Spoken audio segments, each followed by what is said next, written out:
মুস্তাফিজুর রহমানের আইপিএল খেলা দেশের ক্রিকেটের জন্য অনেক দিক থেকেই গুরুত্বপূর্ণ। তবে বর্তমান অবস্থায় দেশের হয়ে ওয়ানডে ফরম্যাটে খেলাও তার জন্য প্রবল জরুরি।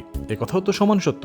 আগামী এপ্রিলে যখন বাংলাদেশ সফরে আসবে নিউজিল্যান্ড, তখন চলবে আইপিএলও। সাংঘর্ষিক এই পরিস্থিতির সমাধান বাংলাদেশ ক্রিকেট বোর্ড করেছে বেশ কৌশলী উপায়ে, বুদ্ধিমত্তার সাথে। ফলাফল কিউইদের বিপক্ষে টি-20 সিরিজে না থাকলেও ওয়ানডেতে থাকবে মুস্তাফিজের উপস্থিতি। 8 দিনের জন্য সে ফেরত আসবে ওডিআই সিরিজ খেলার জন্য।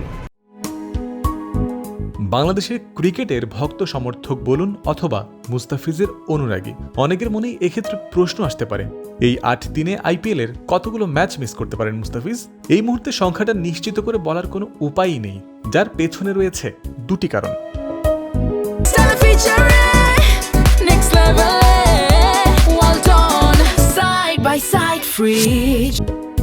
এক, আইপিএলের আনুষ্ঠানিক সূচি এখনও প্রকাশিত হয়নি। 2, সামনে আসেনি নিউজিল্যান্ড সিরিজের ফিক্সচারও। তবে আপাত দৃষ্টিতে কিছু বিষয় রয়েছে যা বিবেচনায় নিয়ে ধারণা করা যেতে পারে মুস্তাফিজ আইপিএলের কতগুলো ম্যাচ মিস করার সম্ভাবনা রয়েছে। এক্ষেত্রে স্যাম্পল হিসেবে সামনে থাকবে 3টি বিষয়। 1, আইপিএলের উইন্ডো বা সম্ভাব্য সময়। 2, নিউজিল্যান্ড সিরিজের সম্ভাব্য সময়কাল। এবং 3, সবশেষ আইপিএলের মূল সূচি। দিন তিনেক আগে প্রকাশিত এক প্রতিবেদনে জানা যায়, আসন্ন আইপিএল হবে আগামী 26 মার্চ থেকে 31 মে পর্যন্ত সময়ের মাঝে। উল্লেখ্য, 2025 সালের আইপিএল শুরু হয়েছিল মার্চের 22 তারিখ থেকে। অন্যদিকে দায়িত্বশীল সূত্র থেকে ক্রিক ফ্রেন্সি জানতে পেরেছে বাংলাদেশ নিউজিল্যান্ডের ওয়ানডে সিরিজ হবে এপ্রিল মাসের মাঝামাঝি সময়। এই তথ্য থেকে ধারণা করা যেতে পারে সেই সিরিজ হবে সম্ভাব্য কোন 8 দিনে। ধরা যাক 2026 সালের এপ্রিলের 14 তারিখ সিরিজ শুরু হবে, সেখান থেকে 8 দিন হিসেব করলে সময় গিয়ে থামে 22 এপ্রিলে। এবার প্রশ্ন আসে, এই 14 থেকে 22 এপ্রিলের মাঝে আইপিএলের কতগুলো ম্যাচ মিস করতে পারেন মুস্তাফিজ? ধারণা পাওয়ার জন্য এবার দেখা যাক সেই 3 নম্বর স্যাম্পল 2025 আইপিএলের সূচি। সেখানে কিন্তু পাওয়া যাবে খুশি হওয়ার মতোই উপলক্ষ।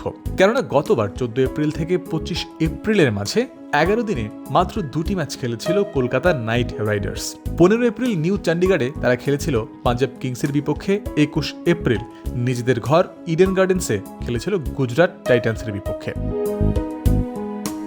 আসন্ন আইপিএলেও যদি মিড এপ্রিলে কেকেআরের সূচি হয় একই রকম, তাহলে সেটার উজ্জ্বল দিকটাই বেশি থাকবে বাংলাদেশের সমর্থকদের জন্য। তবে আগামী সূচি যে এমনই হবে তার কোনো নিশ্চয়তা কেউ দিতে পারবে না। হতেই পারে আসন্ন সূচিতে আরো বেশি ম্যাচ থাকবে কলকাতার। ওদিকে বিদেশি কোটায় কেকেআরে ঢোকা মুস্তাফিজ সব ম্যাচের একাদশেই থাকবেন সে কথাও আগে থেকে বলে দেয়া যায় না।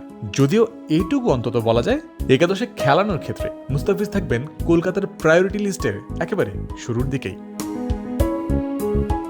মিরপুর শেরেবাংলা জাতীয় ক্রিকেট স্টেডিয়াম থেকে জয়ন্ত বিন্দু, ক্রিক ফ্রেন্সি।